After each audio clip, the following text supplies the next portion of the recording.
Hi hello നമസ്കാരം. ഇന്ന് നമ്മളിവിടെ ഉണ്ടാക്കാൻ പോകുന്ന ഒരു തനി നാടൻ വിഭവമായ ചക്കക്കുമ്പിളാണ് കേട്ടോ.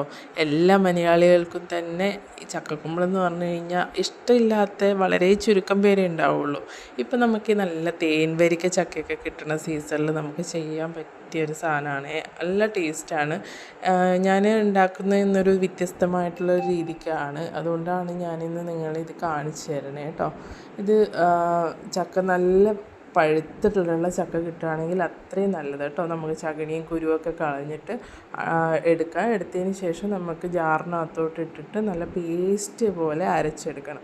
പിന്നെ കഷ്ണങ്ങളൊക്കെ കഴിക്കാൻ ഇഷ്ടമുള്ളവർക്കാണെങ്കിൽ അരച്ച് കഴിഞ്ഞതിന് ശേഷം ഒരു 2-3 ചക്കയുടെ ചുളയെടുത്തിട്ട് ക്യൂബായിട്ട് അരിഞ്ഞതിനകത്ത് ചേർക്കാം കേട്ടോ. പിന്നെ അരച്ച് വെച്ചതിനകത്തോട്ട് നമുക്ക് ഒരു 2 മുറി തേങ്ങ ചിരകിയത് ചേർക്കണം. പിന്നെ കുറച്ച് ഏലക്കാപ്പൊടി, കുറച്ച് ജീരകപ്പൊടി.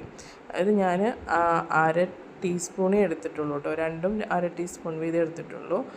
പിന്നെ നമുക്കൊരു പാൻ ചൂടാക്കിയിട്ട് അതിനകത്തോട്ടേക്ക് ഒരു 3 ടേബിൾ സ്പൂൺ നെയ്യ് ഒഴിച്ചു കൊടുക്കാം. എന്നിട്ട് നമുക്കത് തേങ്ങാക്കൊത്ത് വറുത്തെടുക്കാനാണ് കേട്ടോ. അധികം ഡാർക്ക് ബ്രൗൺ ആക്കേണ്ട ആവശ്യമില്ല, ഒരു ലൈറ്റ് ബ്രൗൺ ആയിരുന്നാൽ മതി. ഞാനിവിടെ 3 സ്പൂണേ ചേർത്ത് കൊടുക്കുന്നുള്ളൂ. നിങ്ങൾക്ക് വേണമെങ്കിൽ ഇച്ചിരി കൂടുതൽ ചേർത്ത് കൊടുക്കാം. ചേർത്ത് കൊടുക്കുന്നതിനനുസരിച്ച് ടേസ്റ്റും കൂടും കേട്ടോ. പിന്നെ ഹെൽത്ത് കൺസേൺ ഉള്ളവർക്കൊക്കെ അത് വേണമെങ്കിൽ കുറച്ചിട്ടും എടുക്കാം.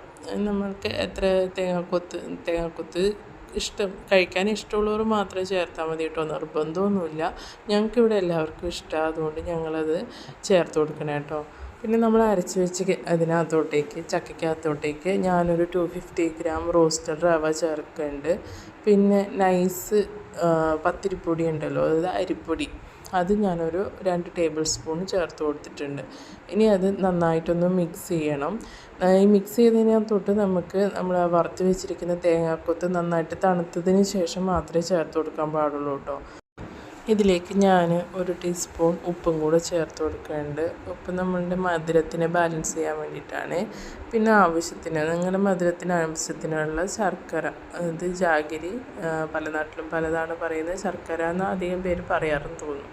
അതിനകത്തോട്ട് തണുത്തതിന് ശേഷം നമ്മുടെ തേങ്ങാക്കൊത്തും കൂടി ഇട്ട് കൊടുത്തിട്ട് നന്നായിട്ട് മിക്സ് ചെയ്തിട്ട് ഒരു 1/2 hour വെയിറ്റ് ചെയ്യണം കേട്ടോ. നമ്മുടെ ആ റവയൊക്കെ വെള്ളമൊക്കെ കുടിച്ച് നല്ല കറക്റ്റായിട്ട് വരാൻ വേണ്ടിയിട്ടാണ്. പിന്നെ നമ്മൾ ചക്കയപ്പം ഉണ്ടാക്കുമ്പോൾ മെയിനായിട്ട് യൂസ് ചെയ്യുന്നത് ഈ ഇലയാണ്. ഈ ഇല എന്ന് പറഞ്ഞാൽ അധികം പേർക്കും അറിയാം, എന്നാൽ കുറേ പേർക്ക് അറിയത്തില്ല. എടന ഇല എന്നാണ് ഇതിൻ്റെ പേര്. ഇതിൻ്റെ മണം എന്ന് പറയുന്നത് നമ്മുടെ ഒരു കറുവ ഇലയുടെയൊക്കെ ഇത് ബേ ലീഫിൻ്റെയൊക്കെ ഒരു സ്മെല്ലാണ് കേട്ടോ.